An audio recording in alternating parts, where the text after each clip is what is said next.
Good afternoon, everyone. Thank you so much for joining us today. I want to thank Dr. Warmack, Dr. Adams-Gaston, Dr. Artis, and Dr. Martin for participating in today's panel discussion. Thank you for all that you're doing to educate our next generation of leaders and for all that you're doing to drive change across our great country. I also want to thank Judy Gatson of WIS News for moderating. This should be a very thoughtful discussion, and I look forward to hearing what these leaders have to say. It's been a little more than a year since many Americans, galvanized by outrage at violence against African Americans, took to the streets to protest social injustice. It was a humbling and powerful moment for the country, and certainly for us at Dominion Energy. Within the company, those protests sparked candid conversations about race and social justice, and they spurred action, from announcing a new personal employee holiday to honor Juneteenth, to creating a $5 million social justice fund, to the HBCU Promise. While those particular initiatives are new, our commitment to HBCUs is not. Likewise, our commitment to social justice, equity, diversity, and inclusion is not new. That commitment is driven by our core values, especially our value of ethics, which embodies our belief that everyone has the right to be treated with dignity, fairness, and respect, and that everyone has a duty to treat others the same way. We also know that equity, diversity, and inclusion are good for business. They make us a stronger company. They make us more competitive. They enable us to serve our customers better. In the past few years, we've sharpened our focus on diversity and sharpened our focus on how to make progress. We've raised our diverse hiring rate from 27% in 2013 to 50% last year, and we're ahead of that pace for this year. More than half our senior leadership team is diverse, and we've set goals for workplace representation to measure our progress. We're proud of where we're headed, but we know we can do more, and we're certainly not satisfied. I expect today's discussion will inform those efforts, and I look forward to the continuing dialogue. Thank you. Well, good afternoon, everyone. My name is Judy Gatson. I'm an anchor with WIS Television, and I am honored and delighted to moderate this forum with our dynamic HBCU leaders this afternoon. Before we get into our discussion, though, I just want to thank Dominion Energy and the president, chair, and CEO, Mr. Bob Blue. Technology is great when it works, right? But we appreciate you bearing with us because the message that Dominion Energy has to share is so important in the support that they have invested in the HBCU Promise. So we thank Dominion Energy, Mr. Blue, and the entire HBCU Promise initiative for the tremendous impact that it is having on HBCUs, particularly here in South Carolina. With that, let me make brief introductions. We want this forum this afternoon to be dynamic, to be engaging. I want you to hear from these leaders because it really does take a unique brand of leadership and vision and dedication and commitment to lead an HBCU. So the leaders that you will hear from this afternoon have a lot of insight, valuable insight to share about 1 year later, how our HBCUs have weathered the storm, not just of the pandemic, but of the many important issues facing us on the social justice landscape. So let me give brief introductions, and then I'll ask each of them to make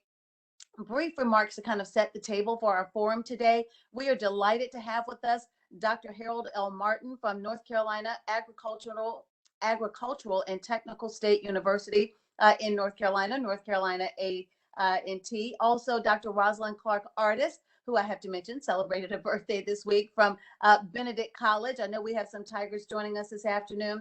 Dr. Dewan J. Warmack from Claflin University, and also delighted as well to have Dr. Javon Adams-Gaston from Norfolk State University. So let me thank all of you for your time. Let me thank all of you for your leadership and all that you invest in preparing our HBCU graduates to lead and succeed. If you would each be so kind as to offer just brief, about 2 minutes or less, in terms of your opening remarks about what you hope people will get out of this dynamic forum today. Dr. Martin, we'll start with you. Thanks very much, Judy, and certainly good afternoon to all my colleagues and all of those who are listening to our conversation today. I'm excited to be a part of this exceptional panel discussion sponsored by our colleagues at Dominion Energy, and the investments being made in our institutions. We hope our colleagues who are on this WebEx conversation with us will get from our university representatives today a great sense of the exceptional work that's going on across the landscape of historically Black colleges and universities, the engagement in a growing population of outstanding students who are benefiting from an educational experience on our campus, and the framework and culture we have created that continues to uplift these students, help them understand and appreciate the voices they have as they contribute to social justice discussions across our landscape, but also how we have assisted our students in dealing with continuing their educational aspirations in the midst of one of the worst pandemics in our world's history, as we talk about our universities and the great work we continue to do. So I look forward to sharing more about our university's work as well. Dr. Martin, thank you so very much. Up next, Dr. Clark Artis. Well, good afternoon. Thank you to our colleagues and friends at Dominion Energy. Always a pleasure to see you as well, Judy, and my colleagues. It is certainly my hope today that we'll have an opportunity to explore and to amplify the unique and special value of our nation's historically Black colleges and universities, our various responses to the COVID-19 pandemic, and of course, the structural racism and our response to that on these special campuses, how we equip and prepare our students to go out into a world that does not always reflect them with any specificity. I think our institutions are uniquely positioned to make a substantial contribution. We are minority suppliers of talent, of human capacity, of brain power, and intellectual acumen. We are uniquely positioned to be an important part of the nation's solution to the complex problems, the responses to the COVID-19 pandemic, as well as the dismantling of systemic and institutionalized racism. So I'm very excited to participate in this conversation, share some of the exciting work that we're doing at Benedict College, and to learn actually from my colleagues and to exchange with each of you. Thank you so much for having me. Fantastic. Thank you so much. Up next, Dr. Wormack.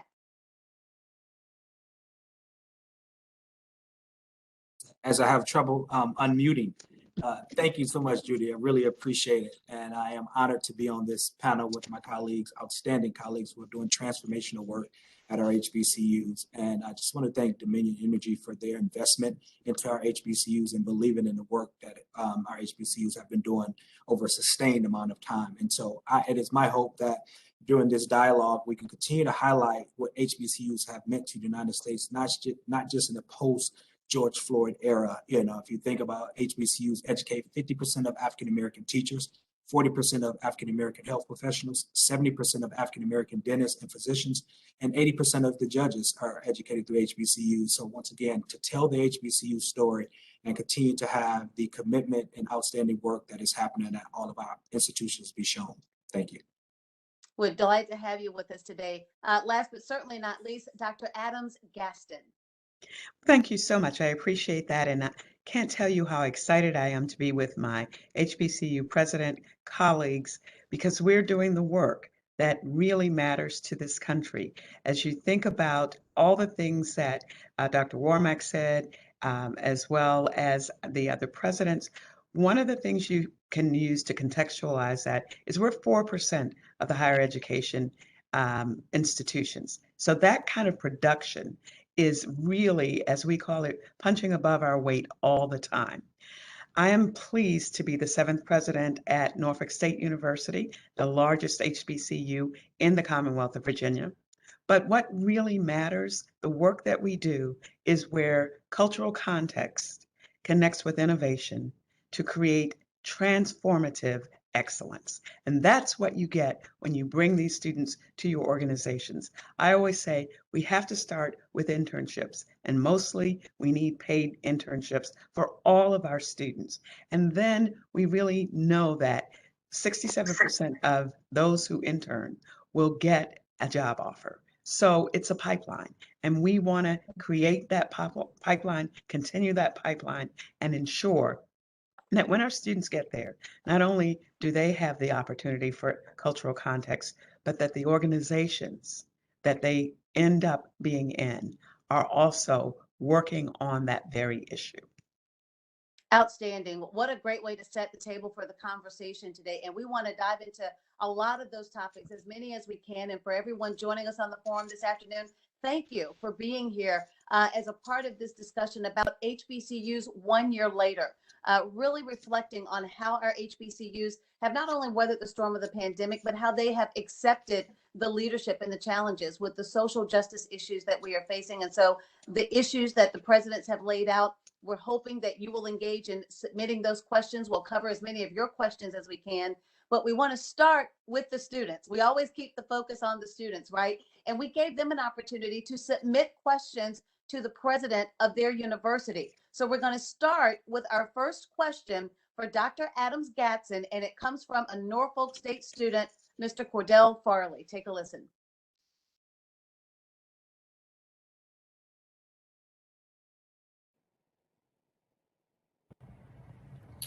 Good evening, Dr. Gaston. My question to you will be, as president of Norfolk State University and just as a person, how did you deal with the pressure and responsibility of ensuring the safety of faculty and students on campus? Thank you for your answer. Have a wonderful day. Thank you so much, Cordell, for that question. And thank you for being a part of the Spartan family. We are so pleased with all that you are doing and your success here. I want to be honest with you. The pandemic was not easy. It was an unprecedented, and I say people use that term so much, nobody wants to use it anymore, but it truly was nothing like we have ever seen before. If you think of the last time there was a pandemic, at least 100 years ago, and still thinking about this being a worldwide pandemic and really stopping in our tracks what we were doing. What I am pleased with is how the university came together, the faculty, the staff, the students, and made this a culture of care here at Norfolk State University so that we could do the things we needed to do. So the pressure was on. We started about March 2020 in the spring semester, just as you guys were coming back from spring break, and we had to make a decision. And that decision was that most of our students would need to return to home. We do have students for whom this university is their home. So we knew that we needed to ensure that they were safe and that they were able to be here. But most of our students had to leave. But also think about our faculty. Faculty were teaching in their classrooms, doing lab work, connecting with students, and suddenly we asked them to pivot almost on a dime from being in the classroom to doing all of this work electronically. So let me say a couple of things about things that are continue to be social injustices that we have to look at. Our institution is about 1.3 miles from where I first lived when I was coming to the university. It's a lovely, lovely campus. I live on the campus and I love it. But we don't have 5G infrastructure on this side, so to speak, of the tracks. And that creates digital divide, both for the university, and we already had issues with our students, some of whom did not have laptops or their own laptops. They were trying to do things on their cell phone. And so we distributed laptops and iPads, and we distributed hotspots because students didn't have them. So there was a lot of pressure around how do you build while you're flying the airplane that gets you out of the pandemic, that lifts you above the pandemic. And so we continue to really work with our faculty, allow them to do some training that we had in place. We worked with our student population, making sure that they had the materials that they needed, making sure that we were upgrading what we could do to upgrade our IT while we really put the pressure on the FCC. And I sat on a panel with one of our commissioners to say, this is not acceptable. We have to do better. As a nation, it means that we have unfair injustice. And I know that that's not where we want to go. So Well, I will applaud our university because our students, our faculty and staff did really well through COVID. Our positivity rate was 0.01. and 0.012 when the students came back in the fall. And we continue to move forward. We are Spartans, we are strong, and we are connected in a way that says, as a team, we can change these things that are out there that may hold us back, that may give unfair disadvantage, but that we never let be in the way of excellence. Well, I appreciate the insight that you provide there, because that was really the thing about the COVID-19 pandemic, that it requires leaders to really be specific in the response, because what works for Norfolk State University might not be the same solution for Claflin or for North Carolina A&T, and it might be a completely different situation at Benedict. So the willingness to look at the unique challenges that you're facing and to meet your students and faculty where they are based on the environment, and even the level of disease spread, was critical to the success, I know, of all of our HBCUs. And I hope we will be able to talk more about that digital divide as we not only reflect on 1 year later, but look at what will be required for success moving forward. Dr. Adams-Gaston, thank you so much. Our next question comes from a young leader at North Carolina A&T. So Dr. Martin, this is for you from student Jordan Young. Take a listen.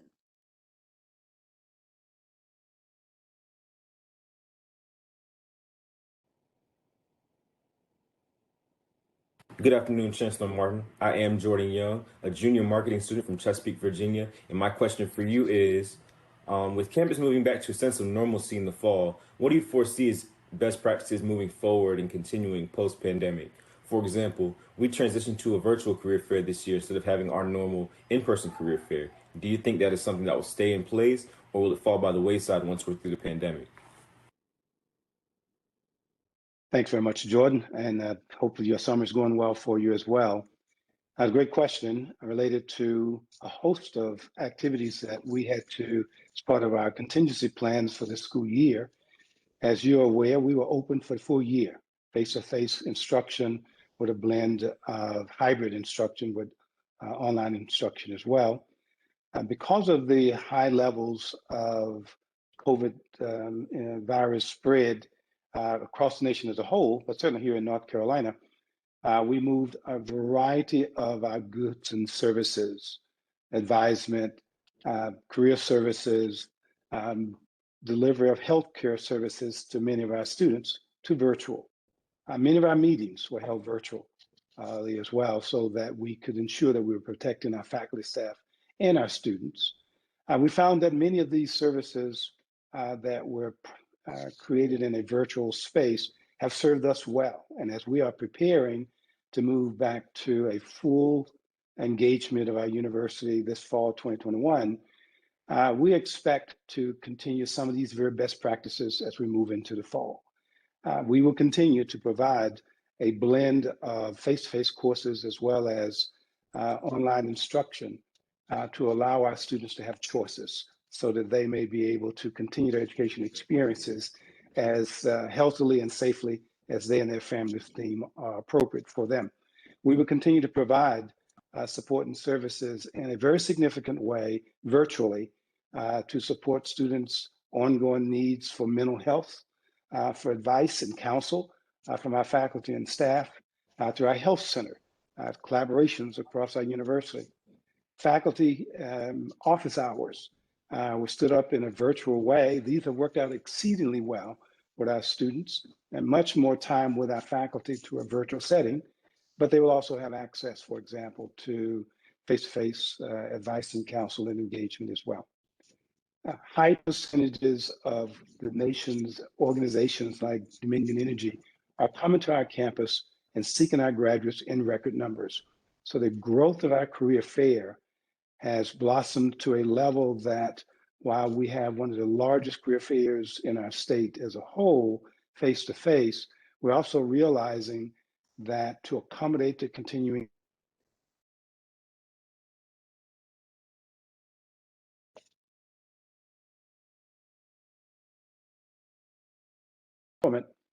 face-to-face career fairs on our campus will return to norm in the fall and throughout this year because it brings a host of corporate partners and their executives to our campus who not only recruit our students, but also working in partnership through advisory groups with each of our colleges and the advisory boards of those colleges to shape curricular expectations, continue to frame ways that we're ensuring that we're intentionally preparing our graduates for the marketplace and success in those organizations as well. But we are also creating additional direct career fairs for specialty areas, a career fair for teacher education majors, a career fair for health sciences majors, because those are very different in expectations around the broader career fair that draws a range of organizations to our campus. Those are some of the areas that allow us to ensure that we're continuing to engage with our campus, engage with our students, engage with our student populations for employment opportunities, but also the incredible amount of work we do with the community in ensuring that we are transforming and providing solutions to our faculty and staff and our students in uplifting the community that we serve as well. And we'll say more about that throughout this conversation today as well.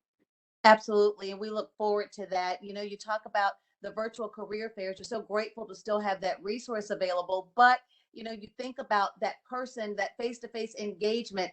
Nothing is quite like it. It's hard for that to translate in a virtual forum. So it's difficult sometimes to strike that balance. I do appreciate, Dr. Martin, you bringing up the issue of mental health, because as we look at the impact of the COVID-19 pandemic, we know that minority communities have been impacted far greater than other communities. And that means that our students at HBCUs have dealt with a lot of loss, a lot of illness, even still grieving the death of family members as they come back on campus. So that will be a critical issue for us to embrace and provide key support. And it gives us the perfect segue to our next question, which is for our president at Claflin University. So Dr. Wormack, you have this question from your Claflin student, Victoria Hudson. Take a listen.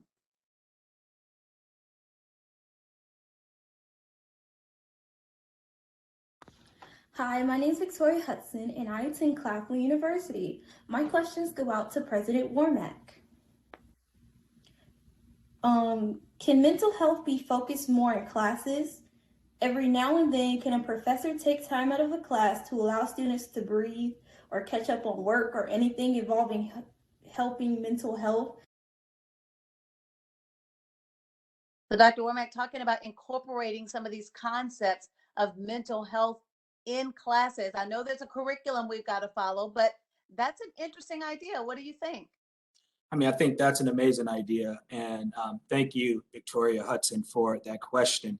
And I think COVID-19 forced us all to reimagine and rethink how we deal with mental health. Then specifically in the African-American community, I remember when COVID first hit, my entire focus was the students' well-being, students' well-being, students' well-being. And I was in a meeting with the faculty, and a faculty member made a statement and stated, you know, Dr. Wormack, we're so grateful that you're committed to the students' well-being, but not once have I heard you say, what about our mental health? And what does this mean for us? We've had to pivot on a dime. We've had to go home. We're managing children. We're managing our kids virtually, and we're still expected to provide a certain level of excellence to the students here at Claflin University. And for me, it helped me put it in perspective. A faculty member said to me, I am tired, both mentally, emotionally, and psychologically. And so we put a strategic plan together to really begin to provide resources for that. So not just in the class where students can have that time for mental health breaks, but we've invested a significant amount of dollars into telehealth. And for us, it was a significant financial investment, but it made sense for us because we've seen our utilization jump 75%. Oftentimes our students are able to use this for medical purposes. When they couldn't come to campus, they're able to get different prescriptions. They're able to talk now.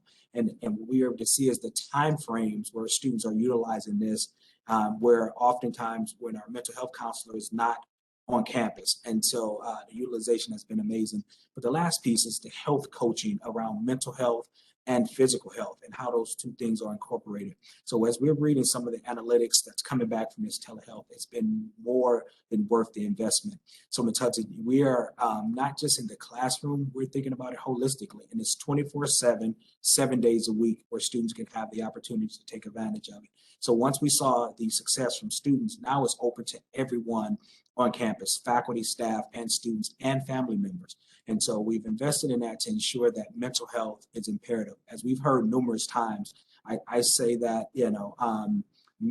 the sort of healthcare crisis in this country is a social justice issue, right? When you see African Americans are dying at a significantly higher rate than any other race to COVID-19, we have to ask the why. And we have, in rural South Carolina, we have food deserts. We have communities with, as colleague Dr. J stated, we have no bandwidth, no paved roads in some of these communities. So thinking about the mental health aspect that comes behind that. And to Ms. Hudson, the last piece of that, when a student emailed me, and I think around end of April, early May of 2020, and we were trying to figure out getting all of the equipment to the students to make sure that they can have the things that was needed. But we found out the student was one of 8, living in a 1-bedroom apartment, mom, dad, and 7 other siblings. And dad had contracted COVID, mom contracted COVID, and still with this expectation for the students still to perform because they couldn't be in the house because they had to quarantine, and just some of the challenges that these 18 to 22-year-olds had to face on top of the challenging, rigorous curriculum that we offered. And so that mental health component has become one of the major focal points for us, and that investment into that. So I think that's an area that not just HBCUs, but all institutions as a whole have to pay very close attention to, because our students need it. Wow, Dr. Ormack, thank you so much for that. I appreciate you, number one, being the type of leader who is open to that feedback, where your faculty feels like they can come to you and say, wait a minute, that's all well and good that we're focused on one thing, but we need you to hear us on this issue too. And for you to acknowledge that and take action to address those concerns surrounding mental health. And I want to thank Victoria for her great question and suggestion, because even once you make those resources available, as you mentioned about telehealth and all of those other services, we still have a stigma to overcome in our community about accepting that help, right, when it's available. And so maybe Victoria's idea of instituting or implementing that in classes so that everyone is participating will help break through some of that stigma, so that we all feel more comfortable engaging in that space and are able to support our students in a more meaningful and substantive way. Dr. Womack, thank you so very much. I want to let everyone joining us in the forum know that we're going to get to your questions in just a moment. We have some great questions coming in, but as I promised, our students up first. That leads to our final student question for now. Although you guys can submit questions if you're joining us online, give a shout out to your HBCU, how they have prepared you to lead and succeed. But Dr. Clark Artis, this question is for you, and it comes from Benedict Tiger, Ashley Reeves. Take a listen.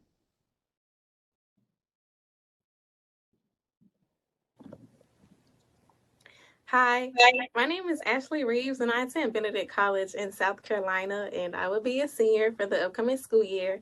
And my question is, with everything attempting to return back to normal, what are your plans for the upcoming school year in regards to upholding that 21st century value of education for the benefit of students? Thank you. Thank you, Ashley. What a great question. And it's nice to see you even virtually. We look forward to welcoming you back fully in August. What a wonderful way to frame our conversation today as we think about what a 21st century education looks like. As we return to normalcy, there will be an incremental approach on the campus of Benedict College. It is not a light switch. COVID is not simply over. We still have to take the necessary safety precautions. So we will continue to utilize multiple modalities, some hybrid learning, some online, some in person, to give our students the very best education possible. But those specific elements of a 21st century education, high quality 21st century education, would include technology-driven education. While we have not historically been known as an online institution at Benedict College, COVID-19 really forced us beyond our comfort zone to really adopt new technologies that we have found actually work reasonably well. And so while we are not transitioning to an online institution, we do recognize that the workforce demands that our students be well prepared and tech savvy. That doesn't just mean your smartphones. That means the ability to use technology effectively to solve complex problems, to consume and distill and disaggregate big data, to think critically about the issues of the day. And so technology will continue to be a critical component of your education here at Benedict College. Secondly, I believe 21st century education calls on our students to be global citizens. Certainly, COVID-19 resulted in our really stopping our efforts as it relates to study abroad opportunities, international exchange opportunities, but we've seen some virtual opportunities that present themselves, and our first student is now abroad again after COVID-19. And so we will be re-engaging with the global community and really pushing hard on our international exchange experiences. We believe that's one of the best ways for our young people to really grow globally and internationally and begin to be exposed to a much broader context. And that's part of that quality education for us. And finally, with partners like Dominion, we really want to double down on those internships, job shadowing experiences, and exposures in the workplace. We know that many of our students have not had the depth of experience necessary for them to be as successful as they can be. They absolutely can be if given these opportunities. So some technology-driven learning, global learning and study abroad experiences, and in-depth approaches to partnerships and internship development will all be a part of the 21st century high-quality education on the campus of Benedict College. Dr. Artis, thank you so very much. So many great topics for us to really use as a jumping off point as we open up the forum now to some of our questions from those of you who are joining us today. Some great questions coming in, so keep sending them in. We'll cover as many as we can in our time this afternoon. We have a little less than an hour left, so let's go ahead and jump in. Our first question, Dr. Martin, I'm going to come back to you with this one. How would you define social justice and also equity? This is a big conversation that we're hearing on the national landscape, but we find that when we talk about, for example, different concepts like defund the police, right? Some people mean to reallocate the way that police departments, are using their funds, but other people really mean defund and dismantle the police. So we have to start a conversation when we talk about social justice and equity in the context of our HBCUs and where we are 1 year later. How do you define those two very important concepts, Dr. Martin? Thanks very much, Judy. We have lots of discussions on our campus, have historically, and certainly following the unfortunate murder of George Floyd, a conversation through our communications I sent to all of our constituents, our faculty, staff, our board, and in particular our students, defining for them the atrocity through this unfortunate situation. But it was also an opportunity to say to our constituency that as a land-grant institution and heavily engaged in social justice, civil rights conversations historically, we needed to continue to frame the level of discussions we wanted to have. We didn't want our students to just simply be protesting to engage simply in a conversation about policing, as you suggest. Social justice is more than simply policing, although it's a big part. We also are missing the fact that there are just huge gaps in wealth in America. There are huge gaps in education, healthcare, unemployment, for wealth creation in our communities that we also wanted to keep before our students in our campus community as we talked about these subjects as well, so that we are enabling and engaging our students to participate in protests and in policy discussions and broader conversations in an informed way. So social justice is focusing on those areas where there are simply inequities in employment and deployment of opportunity for all, irrespective of race, ethnicity, gender, or sexual orientation. Diversity in its finest ensures that everyone has access to similar opportunities in our great nation. Equity, on the other hand, is a form of investments, that there is consistency in resource investments, whether it be equity in pay for equal employment contributions, whether it be investments strategically in our communities. As an example, our university is in East Greensboro, the minority side of town. You will find in most all urban communities, there are minority sides of town and the non-minority side of town.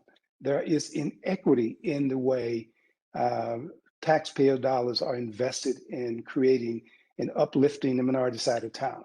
I'm sure if I were in Norfolk, I'd do the same thing. So when we talk about social justice, we talk about the gaps in ensuring that there is fairness and opportunity. On the side of equity, we're talking about investments, equal pay Right. for equal work, et cetera. And so we frame that as very critical discussions that we engage in a very significant way on our campus. Thank you so much for that powerful insight. We're getting some great questions in live from our audience watching. Again, thank you all so much for being a part of this dialogue this afternoon.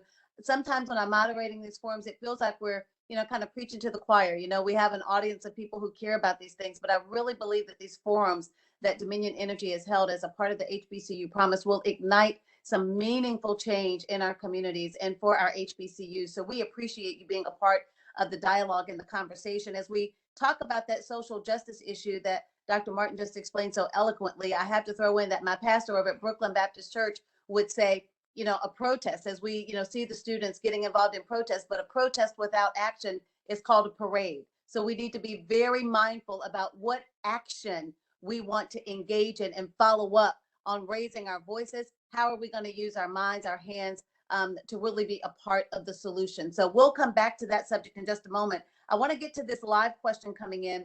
And I think that it was Dr. Adams-Gadsden who brought this issue up initially. I'd like to hear from each of you on this because it is such an important topic. And if we can keep it to about a minute each. But Dr. Adams-Gadsden, I'm going to start with you because the question coming in is about the digital divide, which you touched on, not having 5G at the campus there. And the question is this: for those listening in who are not as familiar, can the HBCU leaders please share more about the digital divide?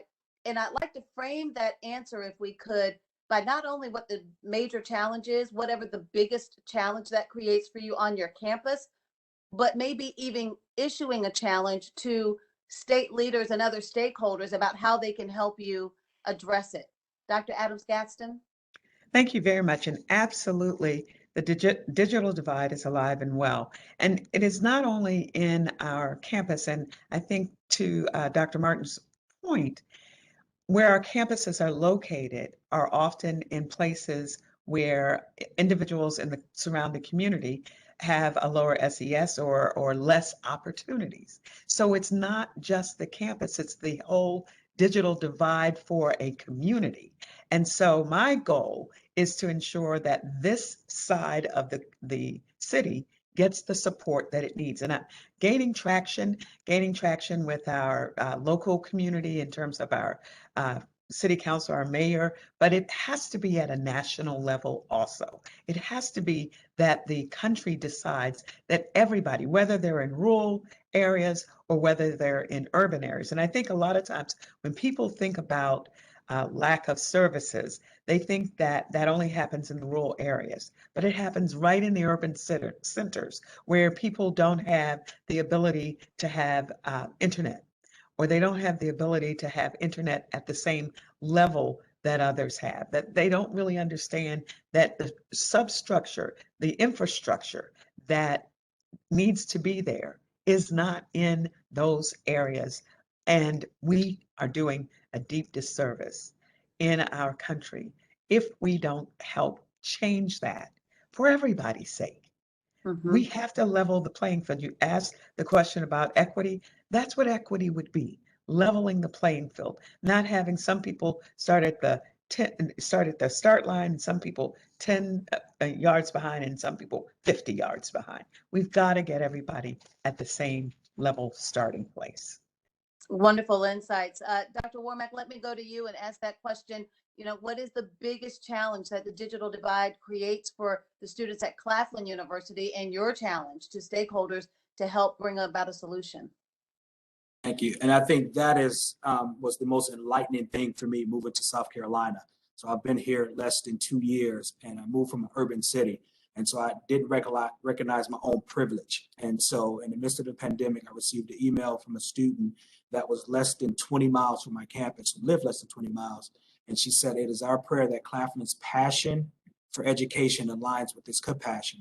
She said, I drive 16 miles each day to sit in a local McDonald's parking lot to use their Wi-Fi because where I live, we don't have bandwidth or the opportunity to be able to do it. And so I hit the roof. I called my staff. I said, why don't we send her a hotspot? Why didn't we send her a laptop? And they said, it wouldn't matter because where she lives doesn't even have bandwidth. And to be that close to the campus, it blew my mind. And so when you talk about digital divide at its core, and you put that in rural America and what comes behind that in this space. And the young lady said, I'm typing my research paper on my iPhone, and I'm spending this amount of hours sitting in this McDonald's parking lot because everything is closed to use their Wi-Fi. And at that point, it blew my mind to know that the digital divide was that significant and that close to my college campus. And so we've been in numerous conversations with our Congressman Clyburn, and it's something that he believes in and recognizes that through this I-95 corridor and a major issue that is there. But for me, I didn't recognize my own privilege because I didn't have those challenges, right? Coming from there. And so we were able to do that. And I'm excited now, the young lady, when you think about companies like Dominion and their investments, why they matter, right? Because we were able to use for some of the investments to provide experience for the student that they can have. And this student, with that type of commitment and grit, has gone on now, is in a full PhD program in molecular biology at Yale, fully funded. But I say that all of that to say she had that grit and commitment to drive that 16 miles to sit in the parking lot for 4 hours. That's what our HBCUs produce. That's the type of student that you want at your company or the organization. So she didn't let that hindrance from that digital divide and the challenges there to stop her. She knew she had a major focus, but she only asked us. She didn't ask for anything special. She just asked that our passion for learning align with our compassion as she's working through those challenges. And so for me, I think it's just that's a testament of what our HBCUs do every day, and the type of students with the resilience and the commitment that they have to go on to do transformational work. And so I think the digital divide, and this has allowed me to get, laser focused on that challenge here in the state of South Carolina, and very specifically in rural communities. Listen, Dr. Womack, you're giving me goosebumps over here, telling these stories about that dedication and passion. And that is the HBCU story. That's what we need more of, to have those resources to inspire all of our students to fulfill that potential that we know they have and that they're willing to invest the determination to achieve, but they need the resources. They've got to have the resources and the tools to be able to achieve. We're getting some great questions in for specifically for some of our presidents. I'm going to get to those in just a moment, but on this issue of digital divide, I need to hear briefly from Dr. Artis and also from Dr. Martin. Dr. Artis, I'll come with you because you've been so instrumental in serving on different committees that the governor has held in terms of how we use pandemic funds that are coming in, kind of one-time money, right? How would you like to see us use those funds to address the digital divide? So I think Dr. Womack has made an excellent series of points, and we share a marketplace. All of South Carolina is rural. We may be in a capital city, but the reality is 12% of Benedict College students do not have access to any form of broadband technology, which means we are reduced to being a correspondence school or risking excluding an entire population of students from an educational opportunity, and that's just unacceptable.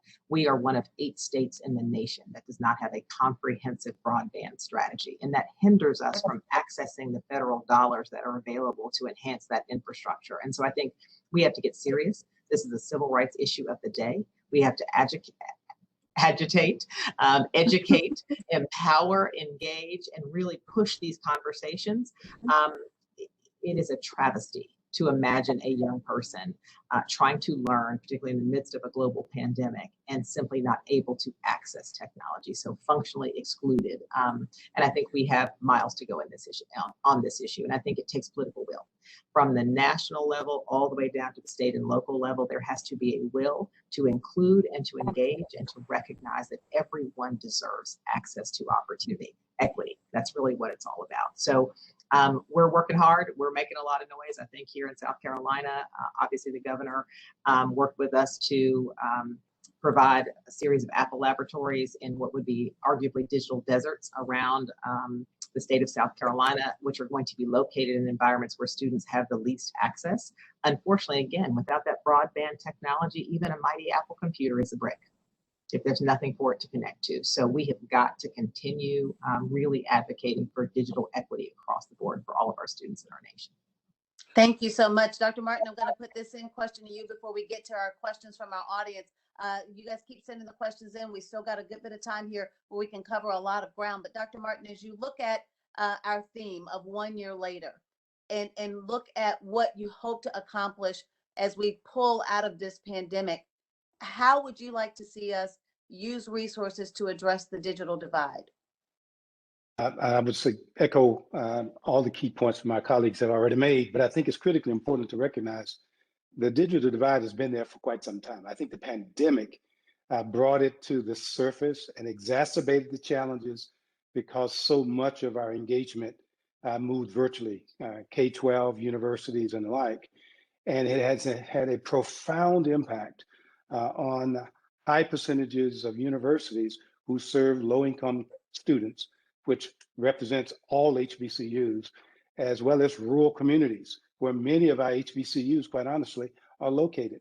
And so we clearly have to address this critical issue, as my colleague, Dr. Artis, made reference to. It is a civil rights issue. It really is. But as I've shared with our local constituency, our congressional leaders as well, is that it not only has an impact on broadening the gaps in social justice areas, wealth and education and health and et cetera, it also has a direct impact on families and parents and their ability to gain access to information. Telehealth is going to become a more and more important issue in our communities. Lacks opportunity to educate these families around enhancing their skills online, but also seeking employment online. Many of the services, social services, are offered virtually, for example. So our families are going to, post-pandemic, even more so be isolated from these opportunities because more services are going to be virtual and the like. And we have to make this a resounding top priority with our local and federal leaders for strategic investments. I'm pleased to see President Biden including broadband enhancements as part of his infrastructure initiative. The congressional leaders who represent various states also speaking about, even with relief funds, a high percentage of these dollars being made available for us to not only support our students, but also engage as partners with our school districts in our regions to help elevate those school districts as well. We have significant amounts of work to do in this space, but I also suggest that our HBCUs are going to have to continue to step up in this space as well, because the deployment of resources that will flow both state and federal will come through our universities, must come through our universities, and we must have the talent to ensure that we are seeing outcomes that are transformative in the communities that we serve.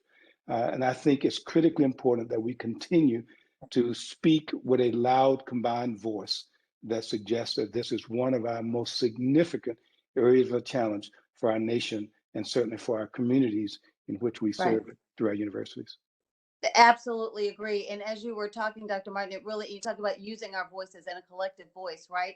It just brings to mind to me, we'll have another election cycle coming up before we know it. That's right. And, some election cycles, we see a lot of engagement. Then the next election cycle, it seems like, it just falls off and we deal with that voter apathy, especially in the Black community.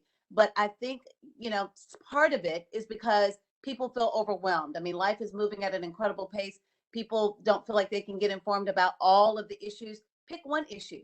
If it's the digital divide, reach out to your local representatives, to your state governor, to your county representatives and city representatives, and ask them what they're doing, how they're supporting solutions that address the digital divide. So find one thing, and you've heard from all the presidents about what a critical issue this is for success and access and equity, as they have all pointed out. So maybe this is your issue, where when you have an opportunity to engage with someone who's running for office, where you have an opportunity, even on social media, if it's not in person, ask them, ask them to explain what their policies are, what their solutions are, especially as it relates to the HBCU experience and equity.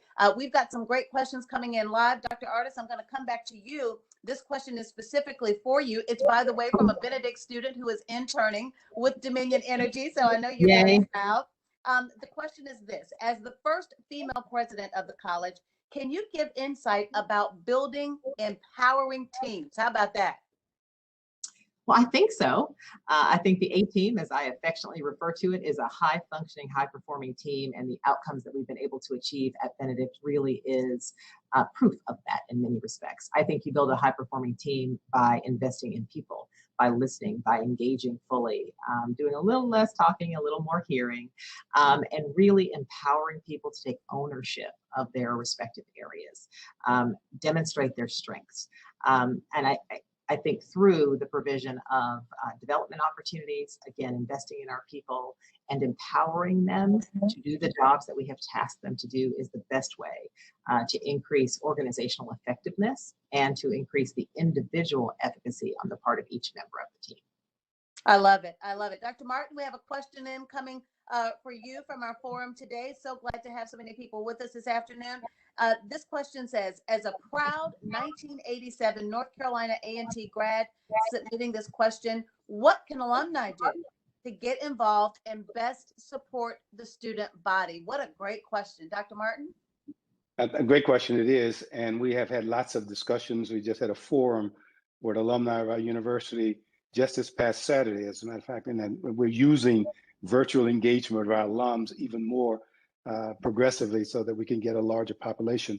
There are probably three areas that we continue to share with our alums. You have to fully understand the mission of our university and the role we play and the incredibly bright and talented students we serve.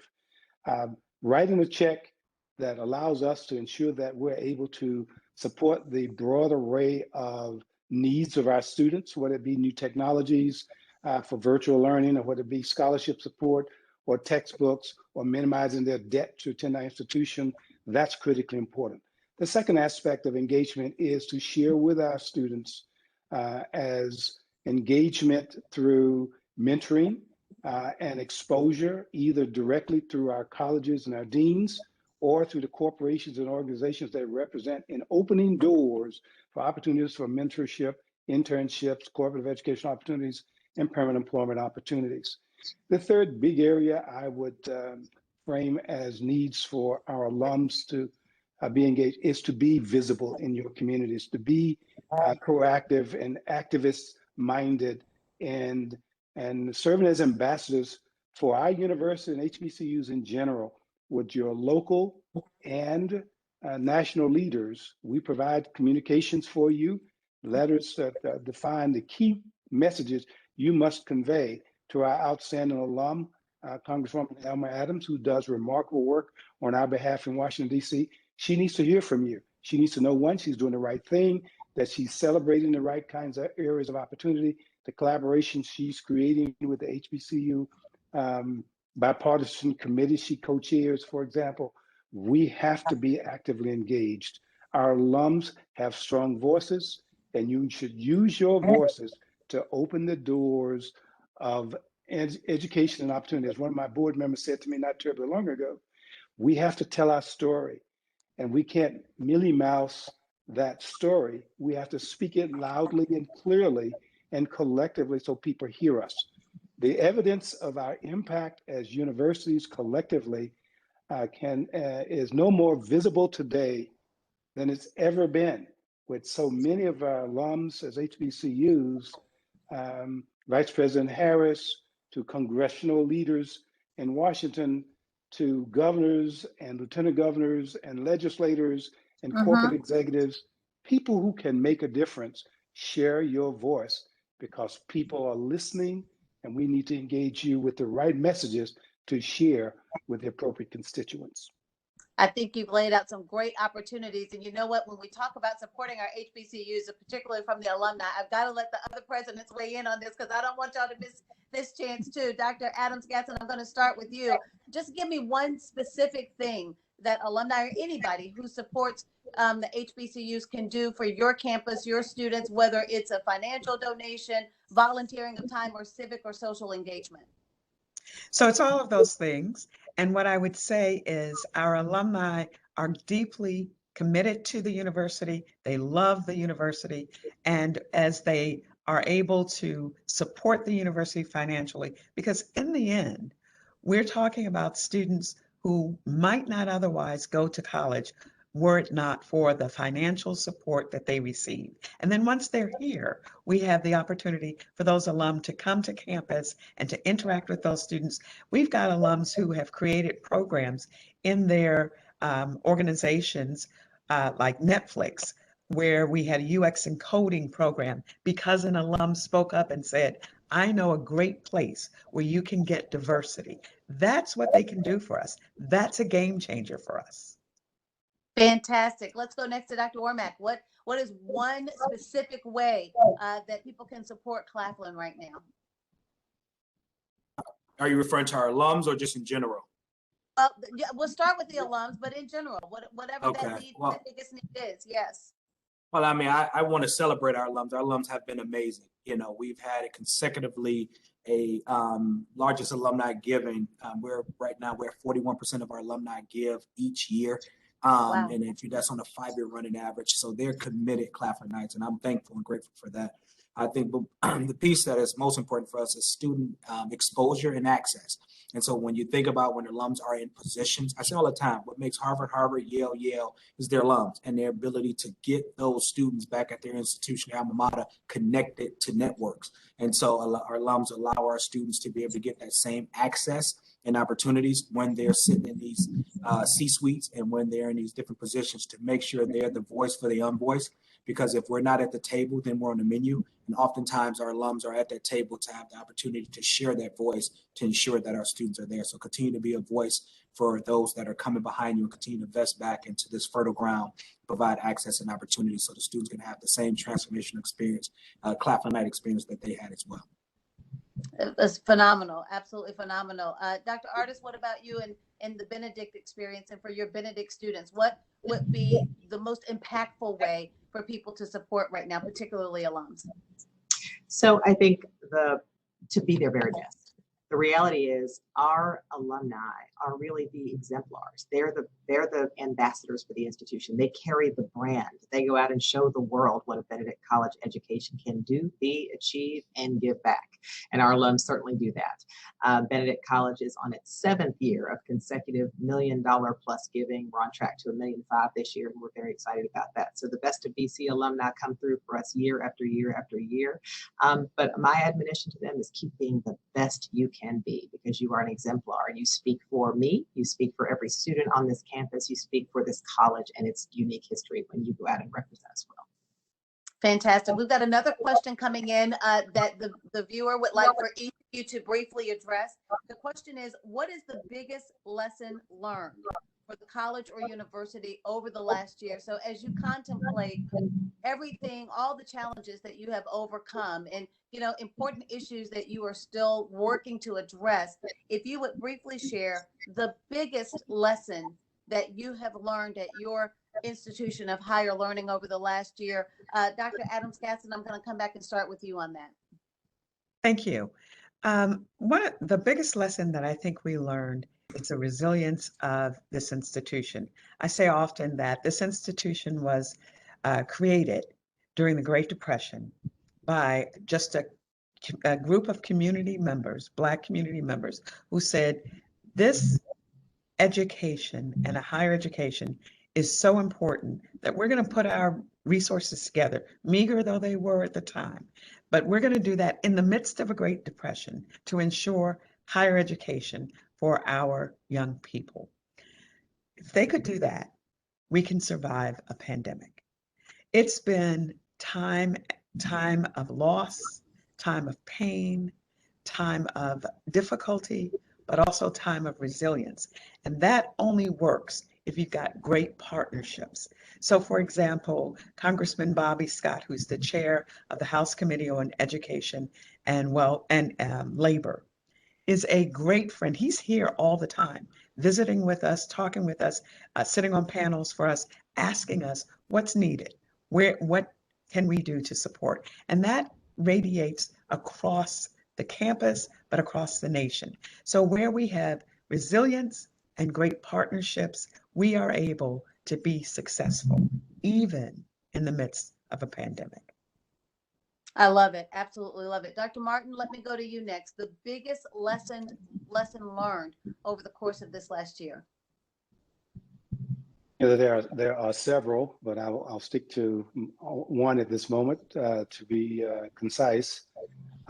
We all realized as we have engaged with our students throughout this year in the midst of this pandemic, the high level of importance, just a real significance of getting an education, how important it is in the minds of our students and the families of our students, because they, in the midst of this pandemic, came to our university and abide by the most critical set of expectations, high levels of testing, going to class, wearing the mask, compliance, if you will, all in the name of staying committed and focused to completing their education at our university.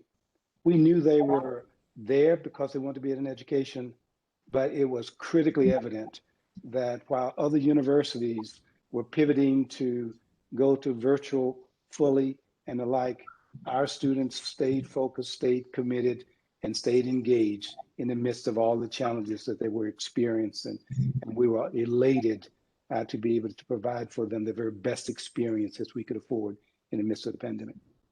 Thank you very much, Dr. Wormack. I'm coming to you next. You talked a little earlier about the big lesson you learned about not taking Wi-Fi and internet for granted, you know, coming to Claflin to take over the reins of leadership. As you reflect over the last year, what has been the biggest lesson learned for you? For me, it's been just recognizing how agile and the agility of this institution. It celebrates 152 years of existence this year, and to pivot on a dime, right? You know, we have been known as a liberal arts institution, high touch, high feel. Everyone knew, you ask anyone here, it's a family environment. And so we were so used to that space, but to pivot and have the ability to be agile enough to still provide a outstanding transformational education experience at the drop of a dime, you know. And so when we think about there's not this thing what HBCUs can't do. Anything we put our mind to, we can do.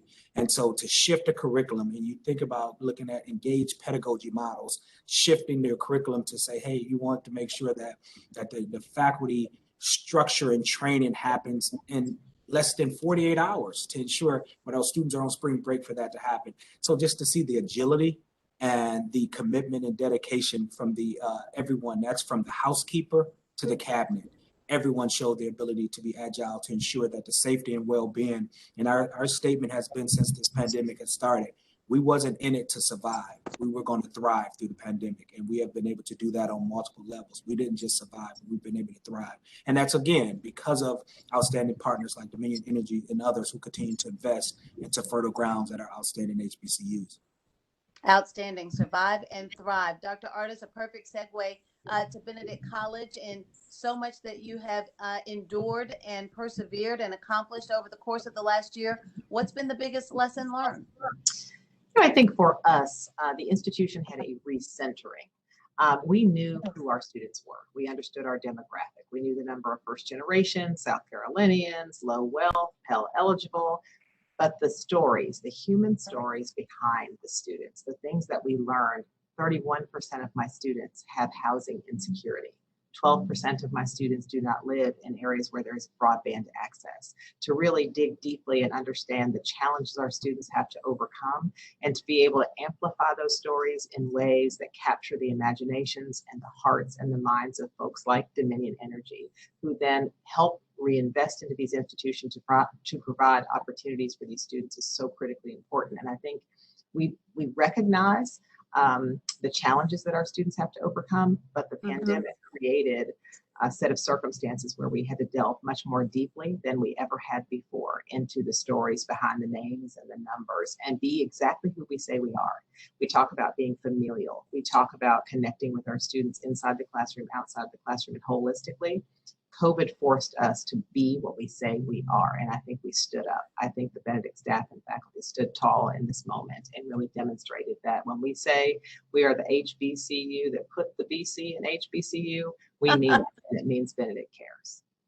Absolutely. And, you know, as I listened to you share those observations, it took me back to early on in the pandemic where students needed to get home and the community and your Benedict alumni donated money to make sure that they would be able to safely make it home to be where they needed to be while we responded to this crisis. I have another great question that has come in, just outstanding. I wish I could give a round of applause to everybody who's joining us on the forum today because you guys are really driving a great conversation. This question is for all. Dr. Womack, I'm going to come back to you to start with you and then work our way through the panel. The question is this: are there conversations about creating new social justice education related curriculums, and what would it look like to create that curriculum? That's a great question. And whoever asked that threw me a softball. Thank you. We're the timing couldn't have been better. We are investment into the Orangeburg community. So on June 30th, we will be opening up a new center downtown Orangeburg for social justice. And our social justice center will be infused through our global education format. And so it'll focus on 4 major components. I mentioned earlier, I fundamentally believe healthcare disparities is a social justice issue. So we will provide the research components, hypertension, high blood pressure, diabetes, that's all impacting this region, and they're asking the why. And people, we talked about earlier, COVID-19 is killing African Americans at a significantly higher rate. And I fundamentally believe COVID's not racist, right? So what is the undertone piece that is there? What is the why? And we want to produce that why through our Center for Social Justice. Secondly, we are part of the prison Second Chance Pell program. We're one of the pilot schools. We're starting this Monday. We'll have 60 currently incarcerated individuals going after a bachelor's degree. And our first foundation course is African American Studies and Social Justice in America. That are courses that we're teaching with them in the prison. Our third component will be our focus on policing in urban communities and rural communities. So we'll offer social culture competency training, unconscious bias training. We'll offer all of those certificate and certification programs to municipalities all over the country where they can take advantage of that from an HBCU and get that type of certification. And infusing that into the work that we do. Student activism is a part of our DNA. We were founded in 1869, regardless of race, religion, background, open to anyone. And so that's been a part of our mission. We haven't wavered from it. And so the social justice component continues to be a thought leader in that space, but also be a part of the solution and not the problem. And so we want to produce the type of research and data that comes out of our center to be able to do it. And so significant investments that we'll need for that to happen to provide the type of research labs for that to be there. So that is fantastic. Listen, you know, you got me excited. You're breaking news on our forum this afternoon. I love it. Make sure we follow up so we can have some coverage on WIS of these exciting initiatives of the Social Justice Center and the Cultural Competency Program and even the certification. I've got a brother-in-law who's a sheriff over in Georgia. So that's something I think that they should definitely look into taking advantage of. Dr. Adams-Gadsden, I want to come to you. Same question. Conversations about creating new social justice education related curriculums.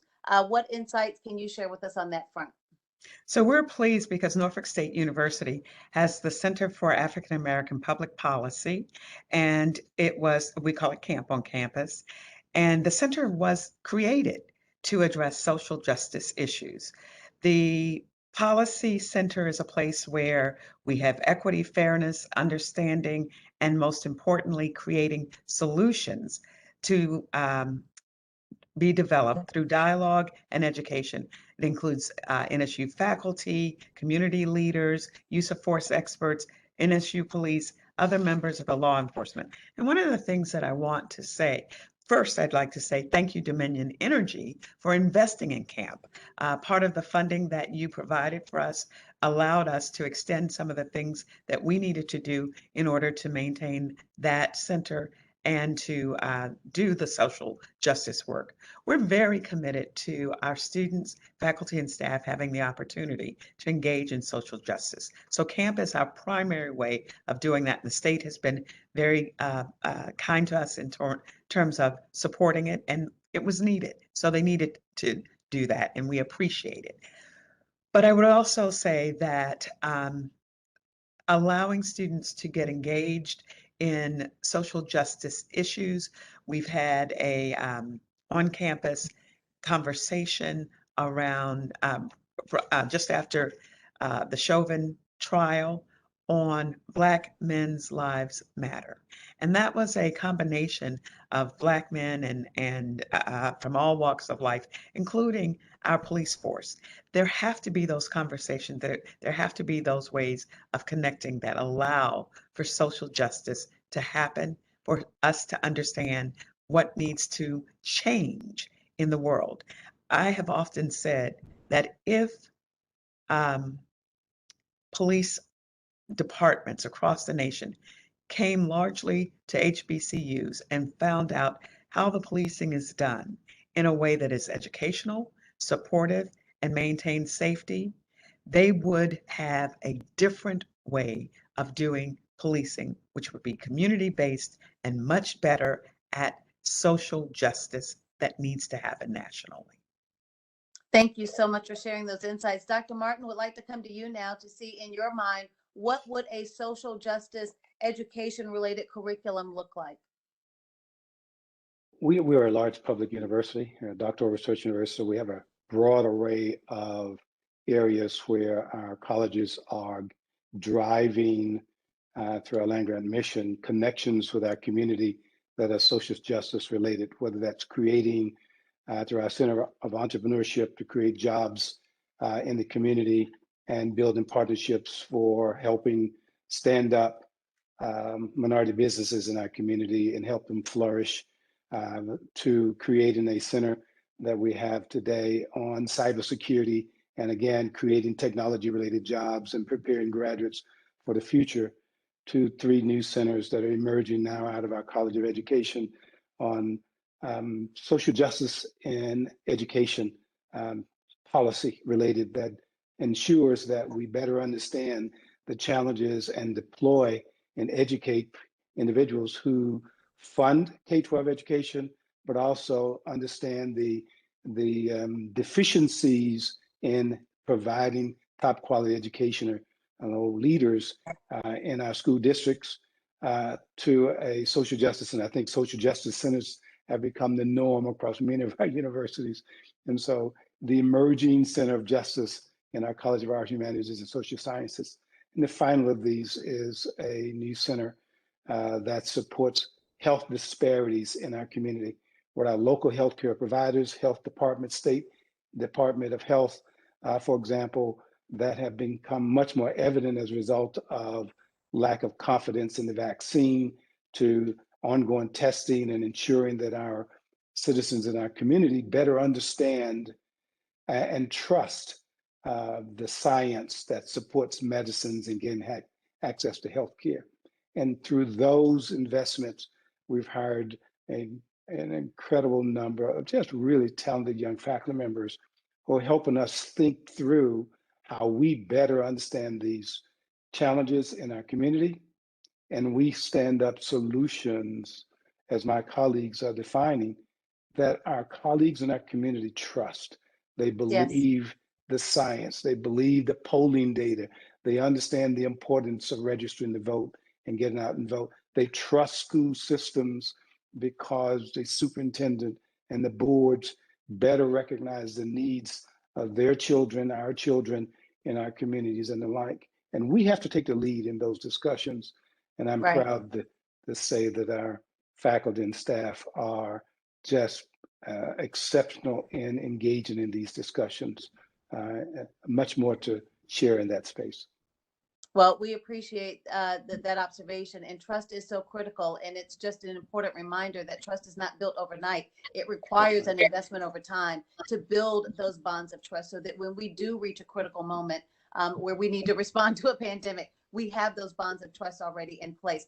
Dr. Artis, I want to come to you, and our time is winding down. It's flown by so quickly. I want to get to another question and then our closing comments. But Dr. Artis, as you think about this idea of creating a social justice education related curriculum, what does that look like to you? So Judy, I love this question. And more importantly, I love the answers, the diversity of the answers to the question, because it really demonstrates that HBCUs are not monolithic. We are each finding solutions that best serve our students, our communities, and our context. At Benedict College, we've gone a completely different direction. We did not create or stand up a new center. Rather, we chose to develop a very special course. It is a team taught course by 3 faculty members, and the 3 will rotate on a semester basis. So our first semester, we had an English faculty member, a social work faculty member, and a criminal justice faculty member examining the prison pipeline, and more importantly, the families who are left behind and the challenges associated with being reintegrated into a society. The course filled up in 30 minutes, 60 students. And so in the second semester, we rotated the content. An English faculty member, again, the communication and critical thinking is important. And this time included an art faculty member to examine the ways that people of color are perceived and portrayed in popular media, in artistry, etc. And then added biology to think through issues of medical and health equity. So we're being current with the issues of the day. Our content will rotate again in the fall, and we find that embedding that into our general education curriculum, it is a critical thinking course. It will be a required course for all students at Benedict College, and the ultimate goal is to create an equity lens through which our students analyze and are able to articulate and advocate for the issues of the day. So it may be that we're doing runoffs and why that is still important in the next cycle of the course. And so our faculty are fully engaged. They are competing for the opportunity to teach in the course semester after semester. And so for us, again, it is creating a lens, a very holistic approach, and critical thinkers who can not only demonstrate, but who can advocate effectively and consistently for the issues that matter in our community. So incredibly proud of the work happening here, and certainly the work happening on the campuses that my colleagues all lead, and it really demonstrates the diversity of thinking and the strength of the leadership in the HBCU community. I love it. Another question for all. We'll get. I hope we get through 2 final questions. So we'll just all be mindful of our time and try to make sure that everyone has an opportunity to share their thoughts and their voice. The first question: the social justice conversation, is it a movement or a moment? How can we keep up the momentum? Dr. Adams-Gaston, back to you. It most certainly is a movement, but beyond that, it is a way of life that we are going to have to pivot to as a country. Really, the bottom line is we have to have social justice in order to move this country forward.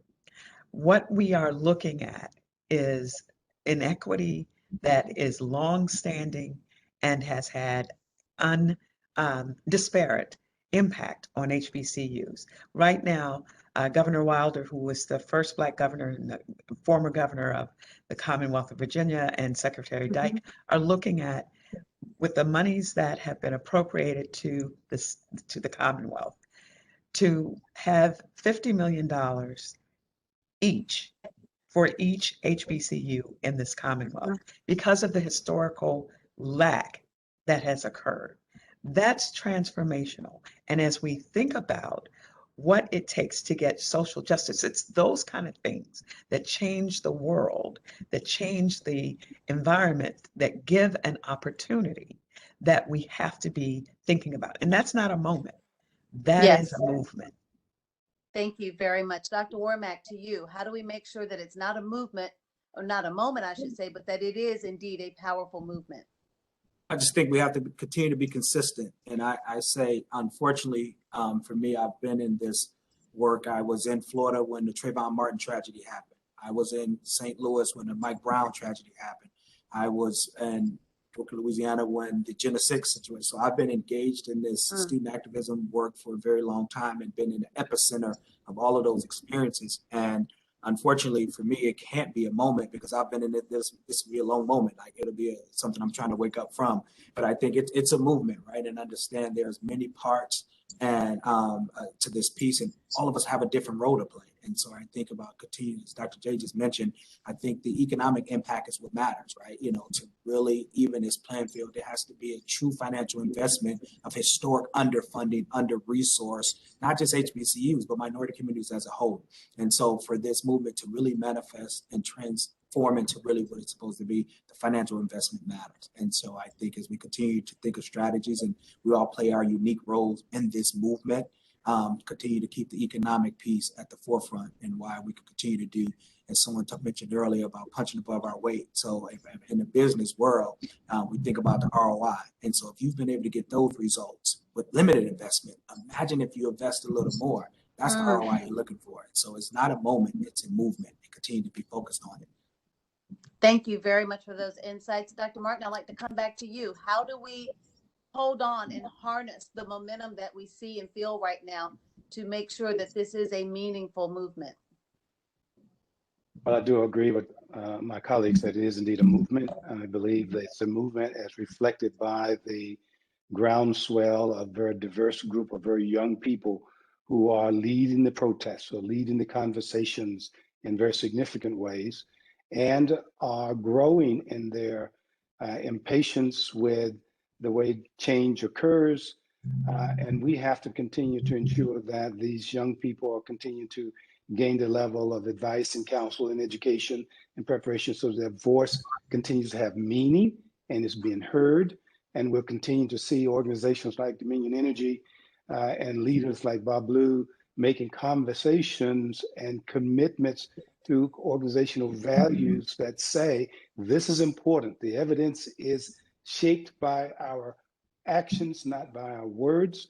And you see that beginning to occur across a greater landscape of corporate leaders in our nation as well, who are seeking to demonstrate that they are looking to see evidence of change. And I think how we continue to see this can be a continued movement is through the continued investment in the young people we serve, and continue to ensure that we are setting expectations that there are changes occurring, there are outcomes that demonstrate that progress is being made and being made in a more expedient way. And so I'm confident we will continue to see this movement taking on even more shape and gaining more momentum. Thank you very much. Dr. Artis, coming to you for the final response on this question, how we can ensure that the movement maintains its relevance and its impact. So ditto, ditto, ditto, my colleagues, sustained strategic investments in proven strategies to create equity, equality, and opportunity. Chancellor Martin mentioned earlier the business incubator, the entrepreneurship center that he has. We have a women's business center and a business development center. Building and investing capacity building entities that allow generational wealth development, that allow creativity to grow, to take root, and that these students can see and feel. We are behind them, we support them, and the dividend, quite frankly, endures to the benefit of partners like Dominion Energy, because you are going to get young people like the young lady we heard from earlier from Benedict as both interns and ultimately as employees and as innovators who help strengthen your companies and our country.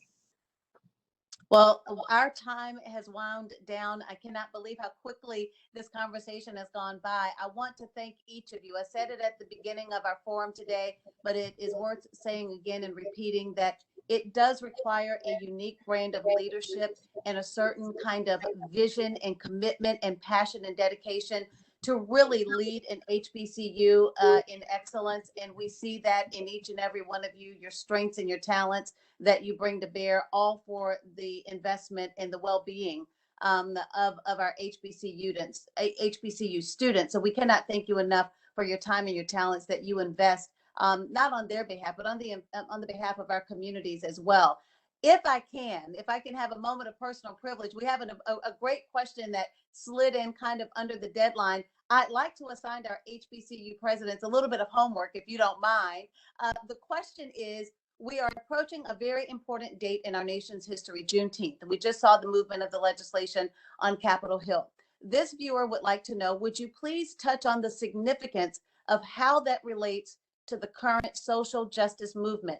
Since we don't have time in our forum to tackle that question, but since it is so relevant and topical to what's happening right now, and we want to focus on action, if each of you would be so kind as to address that question on your social media platforms. So we'll take our audience from this forum to move them to your social media platforms to make sure that you're following each of these universities, North Carolina A&T, follow Benedict College, follow Claflin University, follow Norfolk State University, and all of our dynamic presidents. But if you'll go to their social media platforms to see their responses, that question once again, the significance of Juneteenth, how you would relate that significance to the current social justice movement. So I want to thank each of you for taking that homework assignment on. We want to thank Dominion Energy, particularly the chair, president, and CEO, Mr. Bob Blue, but really the entire Dominion Energy team for all that you have invested in the HBCU Promise. We issue a challenge to our other corporate partners and stakeholders in our community. Find out what your local HBCUs are about.